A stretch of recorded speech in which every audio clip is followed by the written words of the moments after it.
ces arbres. Et c'est flagrant sur les oliviers, et aussi sur d'autres arbres, mais c'est flagrant sur les oliviers. Il y a la façon où on va travailler l'olivier comme un olivier, c'est le cas ici, et comme un feuillu, d'accord. Un feuillu n'aura jamais les branches, d'accord. Il a les branches à l'horizontale, ou à peu près. Cette branche-là est horizontale, cette branche-là aussi, d'accord. Il n'y aura jamais des branches qui vont dépasser l'horizontale vers le bas, d'accord. Donc les branches à l'horizontale, et plus on va vers le haut, plus ça remonte un petit peu, d'accord. Donc ça c'est la façon, je dirais, une façon classique de travailler tous les arbres, et les oliviers en particulier. Classique, tous les oliviers qu'on voit travailler ne sont pas travaillés comme ça. Ils sont travaillés d'une autre façon, d'accord. Ils sont travaillés de cette façon-là. Vous voyez là, les branches, elles sont loin d'être à l'horizontale, d'accord. Elles sont ramenées carrément, et on amène les branches. On profite du fait que l'olivier, quand il n'est pas trop gros, a du bois souple, et donc on ligature et on met les branches où on veut, et on fait la forme que l'on veut avec. Donc c'est ce que je dis, soit on fait un olivier bonsaï, ou on fait un bonsaï d'olivier. Donc ça c'est un bonsaï d'olivier, et ça c'est un olivier bonsaï. Voilà. Parce que là j'essaye de garder le caractère de l'olivier. Quand vous allez voir les oliviers en Provence, ils ne sont pas comme ça. Même les très vieux, ils ne sont pas comme ça. L'olivier, il va chercher la lumière, et les branches, elles peuvent être à l'horizontale, mais il va chercher la lumière, d'accord. Donc ça fait des boules en général, et il les taille comme ça en plus, d'accord. Jamais il est comme ça dans la nature. Donc c'est les deux façons de travailler. Alors, actuellement, il y a des modes dans le bonsaï, donc actuellement, c'est la façon qui est à la mode. Donc j'ai fait exprès de le faire comme ça, pour faire voir que je savais suivre les modes, hein, et que je savais aussi travailler. Et celui-là, quand j'ai décidé de le travailler, j'ai dit je ne le travaillerai pas comme ça. Je le travaille autrement. C'est plus long. C'est plus long forcément. Parce que par exemple ici il manque une branche un petit peu, là il y a un vide. Eh ben, c'est très simple de prendre une branche de derrière et de l'amener là. Par la ligature. Seulement je ne veux pas. Donc c'est beaucoup plus long de faire la façon naturelle, je dirais, la façon naturelle et la façon vraiment travailler, enfin pas naturelle et travaillée. Donc voilà, les deux façons de procéder. Alors un peu comme pour le figuier, là, l'histoire des oui, c'est comme pour le figuier, oui. C'est ça, c'est comme pour le figuier. Mais bon, le figuier c'est encore un peu différent. Oui. Mais le figuier c'est un peu différent parce que lui il prend des formes un peu tortueuses, le figuier naturellement. Un figuier, ça va un petit peu dans tous les sens, parce que c'est un bois très très souple, le figuier. Donc il prend des formes un peu tout seul. Donc le figuier, c'est encore un petit peu à part. Hein, c'est encore un petit peu à part. Donc, la ligature, ça fait longtemps que tu l'as faite, là? Il faut ligaturer. Là, celle-là, elle n'est pas posée depuis très longtemps, celle-là. Qu'est-ce qu'on fait Jusqu'à ce que ça marque. Ça prend du temps. Oui. Oui, bah là, comme c'est la grosse ligature, les grosses ligatures marquent relativement peu. Celles qui marquent, c'est les petites. Oui, parce que le bois grossit plus vite, voilà. D'accord. Le diamètre. Voilà. Donc là c'est des grosses ligatures pour remettre les branches, parce qu'il a toujours tendance à aller un petit peu vers le haut, d'accord. Donc, sur celui-là, c'est une grosse touche, hein, c'est une grosse touche. Alors un gros travail évidemment de sculpture du tronc, de positionnement. Alors la face n'est pas encore la bonne là. Je me suis aperçu que il va falloir le planter légèrement comme ça pour vous. Alors, la face va être plus dans l'angle du pot. De manière à éviter d'avoir, parce que là quand il est de face, on voit ça là. Vous voyez la grosse. Alors j'en ai déjà supprimé une là. C'est l'olivier aussi. L'olivier a tendance à faire ça. Sur la base, il pousse un peu de manière anarchique et il fait des grosses boules comme ça. Alors c'est pas forcément très joli. Alors joli, il y en avait une là. Alors, ici il y en avait une aussi. On prenait en pleine face. Alors celle-là, je l'ai rabotée. Alors je pourrais raboter celle-là aussi.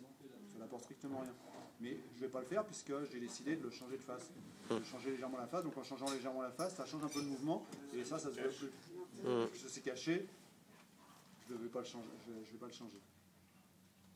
Alors la difficulté, alors sur l'olivier on peut faire du bois mort, c'est un bois, naturellement l'olivier, les vieux oliviers sont creux à l'intérieur généralement, les très vieux sont ceux qui ont 2000 ans, ils sont creux à l'intérieur, donc on peut, et heureusement d'ailleurs puisque nous on travaille sur des souches sur lesquelles il va falloir créer de la conicité, donc créer de la conicité ça veut dire creuser le bois et repartir sur une branche, d'accord, donc on a du bois mort. Alors au bout d'un moment, c'est moi qui l'ai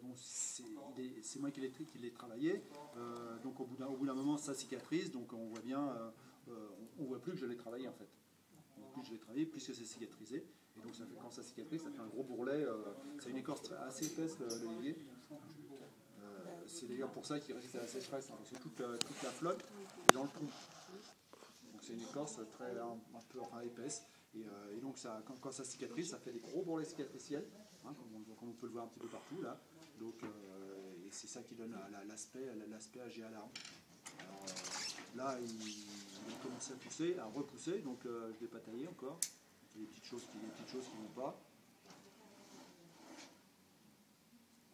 Donc, je l'avais pas fait parce que pour le faire aussi, pour vous faire voir que je fais aussi la même chose sur mes arbres quand même. Alors c'est loin d'être fini, bien évidemment, je vous l'ai dit.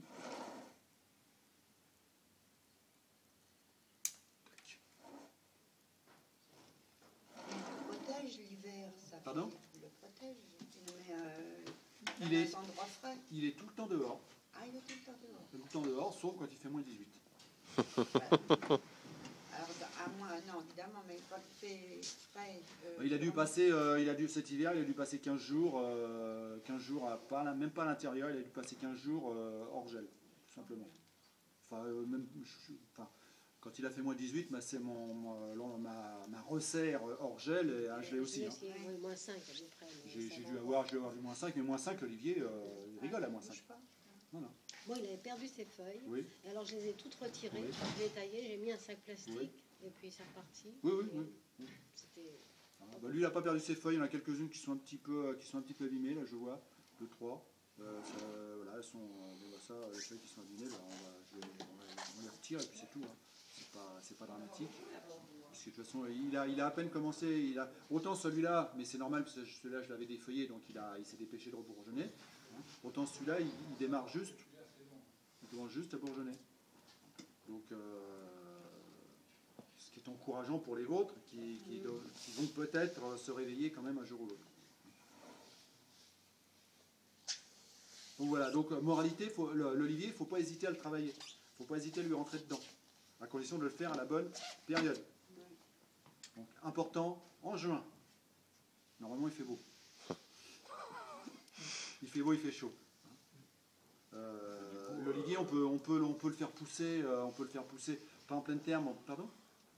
Du coup, comme on les travaille à cette période, au niveau des prélèvements, on peut les prélever aussi à cette période ou c'est un peu tard? Je sais pas, parce que moi, des prélèvements d'olivier, là, j'en ai pas dans la... T'en as jamais fait, mais...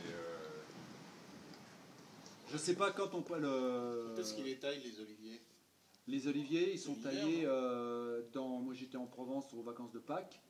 Donc c'était les vacances de Pâques, c'était en avril là, cette année. Donc ils étaient en train de les tailler. Mais c'est la Provence. Donc il est assez On peut récupérer des goutures. Ah oui, on peut récupérer, oui. Et on ceux peut même récupérer des rejets. Des rejets, oui. Des maths, oui.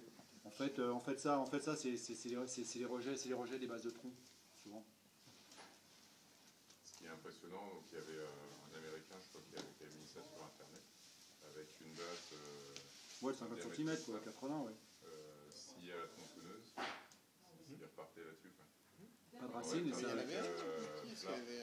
Et oui, il y avait Michel qui en avait mis une, là, qu'on avait travaillé, et c'était comme ça aussi. C'était coupé à la tronçonneuse et raciné. C'était Matt, à une époque, il avait fait un reportage. Oui, aussi. Donc les oliviers sont prélevés comme ça, en fait, ils ne s'embêtent pas. Ce qui est intéressant, c'est quand il les restructure, parce que tous les 10 ou 15 ans, en fait, ils les recoupent et ils les remettent en jauge, de façon à ce qu'ils repartent vigourosité. Donc c'est delta quand ils font ça. Oui.